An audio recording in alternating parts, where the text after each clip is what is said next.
नमस्कार दोस्तों, ये वीडियो बकरी पालन बिजनेस के बारे में है। अगर आप बकरी पालन का बिजनेस साइंटिफिक तरीके से करते हो तो ये एक प्रॉफिट वाला बिजनेस है। काफी लोग हैं वो साइंटिफिक तरीके से बकरी पालन का बिजनेस करते हैं और लाखों रुपयों की कमाई करते हैं।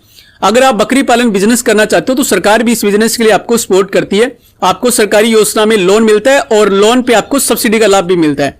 एनएलएम योजना और मुद्रा योजना दोनों में आप पे लोन ले सकते हो लाइव स्टॉक मिशन के लिए। NLM national live stock mission योजना में अगर आप लोन लेते हो तो यहां पे आपको 50% तक की सब्सिडी मिलती है।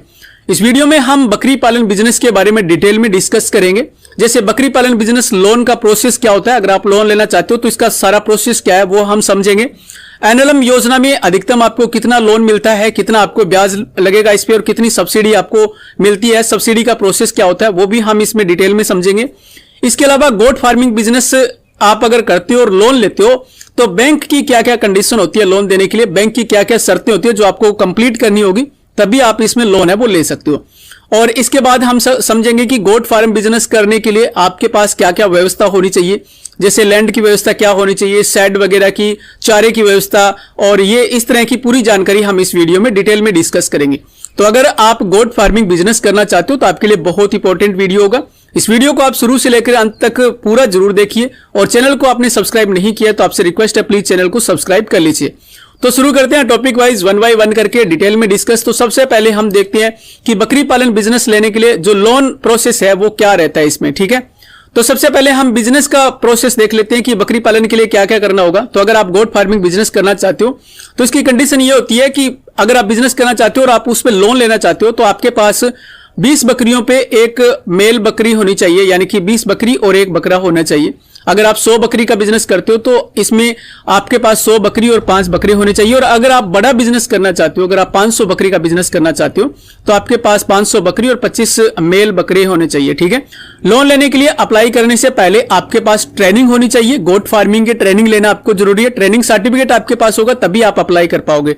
तो कई लोगों ने पूछा है कि ट्रेनिंग सर्टिफिकेट हमारे को कहां से मिलेगा, गोट फार्मिंग की ट्रेनिंग कहां से मिलेगी। आपके डिस्ट्रिक्ट में कृषि विज्ञान केंद्र होगा, कृषि विज्ञान केंद्र से आप पशुपालन की ट्रेनिंग प्राप्त कर सकते हो। वहां से आप गोट फार्मिंग की ट्रेनिंग लेकर के 10 दिन की ट्रेनिंग होगी, 10 या 15 दिन की, उसके बाद आपको सर्टिफिकेट दे देते हैं।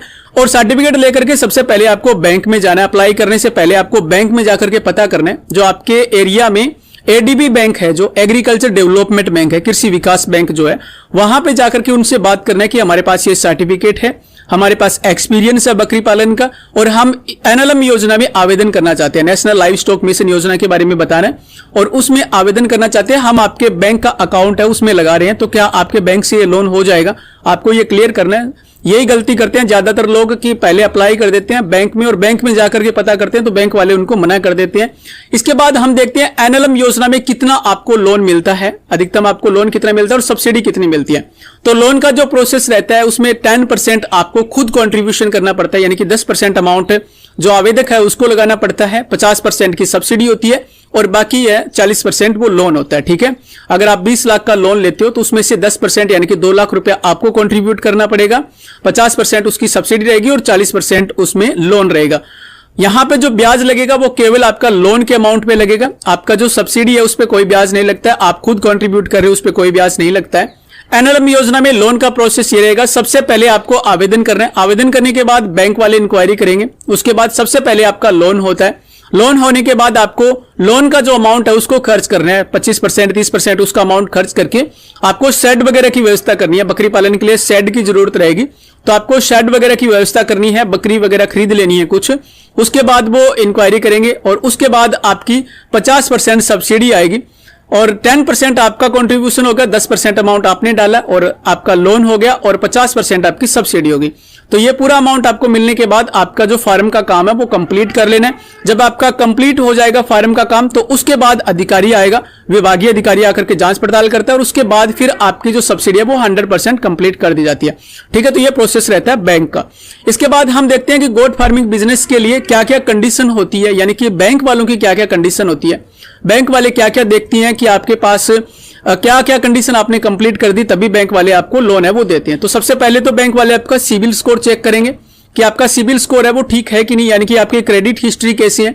अगर आपकी क्रेडिट हिस्ट्री, अगर आपने डिफॉल्ट किया हुआ पहले किसी भी प्रकार का कोई लोन, आपने एग्रीकल्चर का या कोई और लोन लेकर के डिफॉल्ट कर रखा है, सिविल स्कोर अगर आपका डाउन है तो इस स्थिति में बैंक वाले लोन नहीं करते हैं या बहुत ही कम करते हैं। ठीक है, और ब्याज भी आपको हाई लगता है। तो सबसे पहले आपका सिविल स्कोर ठीक करना है आपको। अगर ठीक नहीं है तो पहले सिविल स्कोर सुधारना है, उसके बाद आपको अप्लाई करना है। इसके बाद नंबर 2 है आपकी प्रोजेक्ट रिपोर्ट। आपके पास एक प्रोजेक्ट रिपोर्ट होनी चाहिए। प्रोजेक्ट रिपोर्ट से मतलब है कि आप क्या बिजनेस कर रहे हो उसकी पूरी जानकारी होती है उसमें।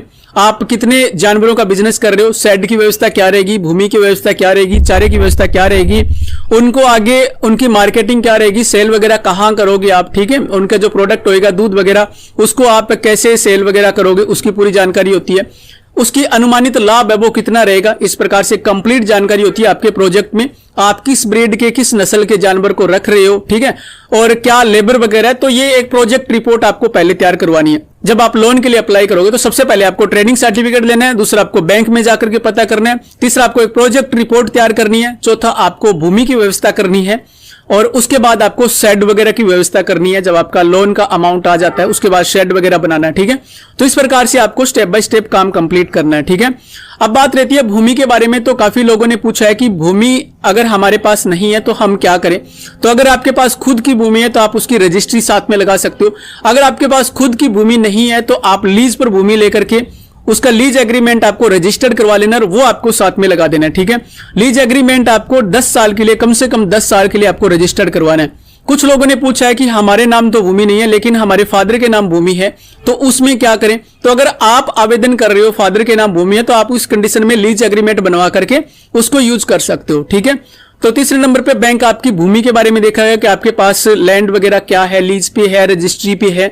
उसके बाद शेड की व्यवस्था देखेगा बैंक, ठीक है। उसके बाद बैंक वाले देखेंगे कि आप कौन सी ब्रीड के जो जानवर है वो लेके आ रहे हो, वो उस इन्वायरमेंट में ठीक है कि नहीं, वहां पे प्रॉफिट होता है कि नहीं होता है, ठीक है।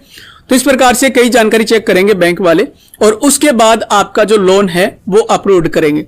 इसके बाद नेक्स्ट टॉपिक पे बात करते हैं कि बकरी पालन को सक्सेस करने के लिए शेड की व्यवस्था कैसी होनी चाहिए, चारे की व्यवस्था कैसी होनी चाहिए, ठीक है, उनके रख रखाव की व्यवस्था कैसी होनी चाहिए।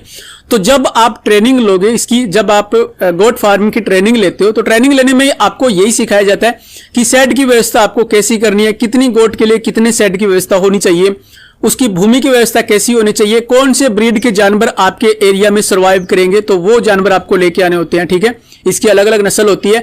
तो आप जिस भी स्टेट से बिलोंग करते हो वहां पे कौन सी नस्ल पॉपुलर है, कौन सी नस्ल सर्वाइव करती है, तो वो जानवर आपको लेके आने, ये सारी जानकारी आपको ट्रेनिंग में दी जाती है, ठीक है। इसकी डिटेल में जानकारी के लिए आप सबसे पहले बकरी पालन का बिजनेस करने से पहले मैं तो आपको यही सजेस्ट करूंगा कि आप इसका एक बार एक्सपीरियंस जरूर कर लीजिए। जो ऑलरेडी गोट फार्मिंग बिजनेस कर रहे हैं उनके साथ रह करके 1 महीने 2 महीने उनके साथ रह करके आप अच्छी तरह से पता कर लीजिए कि गोट फार्मिंग बिजनेस है वो सही ढंग से कैसे किया जाता है, इन जानवरों को कैसे रखना होता है, इनकी व्यवस्था कैसे करनी होती है, बाहर इनको टहलाने के लिए लेके जाना है तो उनको कैसे लेके जाना है, कौन कौन सी नस्ल के जानवर है वो सिर्फ फीड पे ही रह सकते हैं और उनमें टीकाकरण वगैरह कैसे करवाना है, वैक्सीनेशन कैसे करना है। तो ये कंप्लीट जानकारी आपको फार्म शुरू करने से पहले आपको 1 महीने का एक्सपीरियंस कर लेना चाहिए, तभी आपका फार्म है वो सक्सेस होता है। ये एक अच्छा बिजनेस है और इस बिजनेस पे आपको प्रॉफिट मिलता है। सरकार के द्वारा भी आपको 50% की सब्सिडी मिलती है, यानी कि आप 20 लाख का लोन लेते हो तो आपको 50% सब्सिडी यानी कि 10 लाख रुपए आपको सब्सिडी के रूप में मिल जाते हैं और बाकी आप प्रॉफिट वैसे भी बना सकते हो, ठीक है। तो ये थी जानकारी बकरी पालन बिजनेस के बारे में। मैंने यहाँ पे टॉपिक वाइज 1 बाय 1 करके सारे टॉपिक्स को क्लियर करने की कोशिश की है।